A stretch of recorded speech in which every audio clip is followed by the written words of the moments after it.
Hey everyone, good evening. It's serotonin.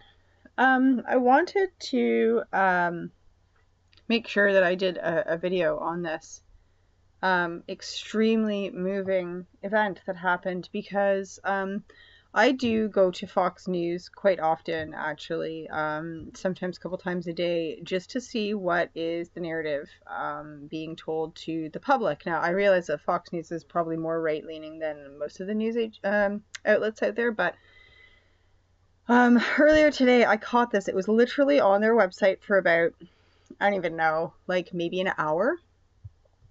And then when you go down here, the stuff that you have, I just want to point this out because it just makes me really sad, and I don't know what I'm expecting, but really.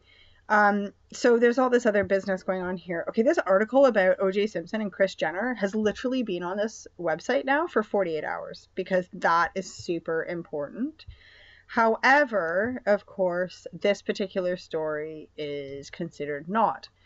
But earlier today, I posted a video called In Praise of Men, Meet the Amazing Kevin Annett. And part of what I'm trying to do, I've been working on this podcast for the last couple of days on men and man.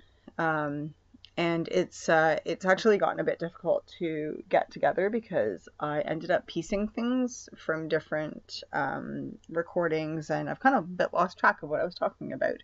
So I'm just trying to pool it all together, and hopefully by tonight I'll actually have figured out how to give this some structure. But anyway, in the spirit of In Praise of Men, I want to talk about a man called Hezekiah Perkins, and they haven't even put his name in the title. This is just really, really sad. I'm really upset. Actually, it's more upsetting to me that they can talk about O.J. Simpson and Kris Jenner having an affair in the 90s for longer than they want to talk about this man or even give his name. So this is this man's funeral, and basically what happened was he was a veteran from the Korean War. He's 90 years old, and he passed away recently, and he only has one living member of his family, who's his daughter, and she is suffering ill health right now, so she was not able to attend his funeral. And so basically there was a call put out this was actually from the cemetery, because this man had pre-purchased his plot. And the cemetery made a call out, and over 400 people showed up. In fact, some of them drove over 100 miles to be there.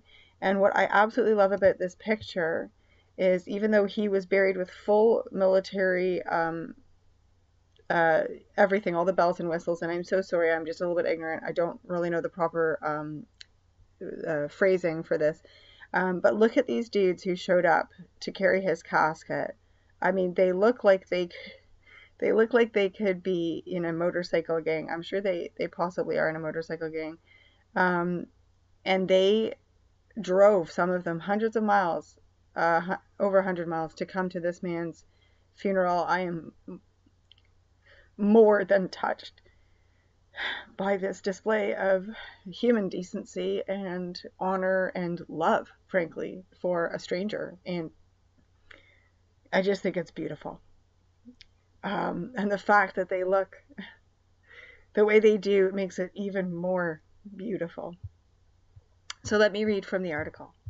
Hundreds of strangers showed up to pay their respects to a 90-year-old veteran who was laid to rest on Saturday in Ohio. The Spring Grove Cemetery in Cincinnati had put out a call to the public after learning that no family members would be able to attend the funeral of Korean War veteran Hezekiah Perkins. Mr. Perkins prearranged and prepaid for his funeral and burial over 20 years ago. However, all of his family is currently residing out of town.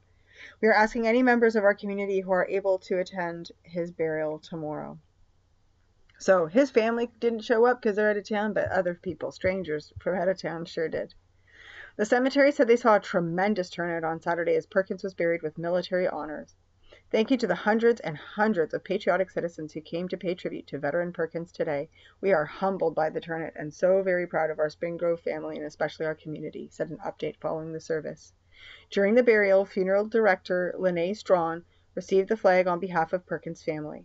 Videos and photos posted by the cemetery show Patriot Guard riders and members of the public lined up to attend the burial. And that's it.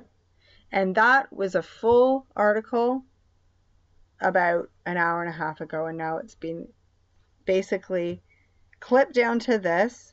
You don't get to see his face anymore, and only once do they name him. So, to veteran Hezekiah Perkins, thank you for standing up and putting your life on the line for the country you love. God bless America. Godspeed all of you, and have a great night.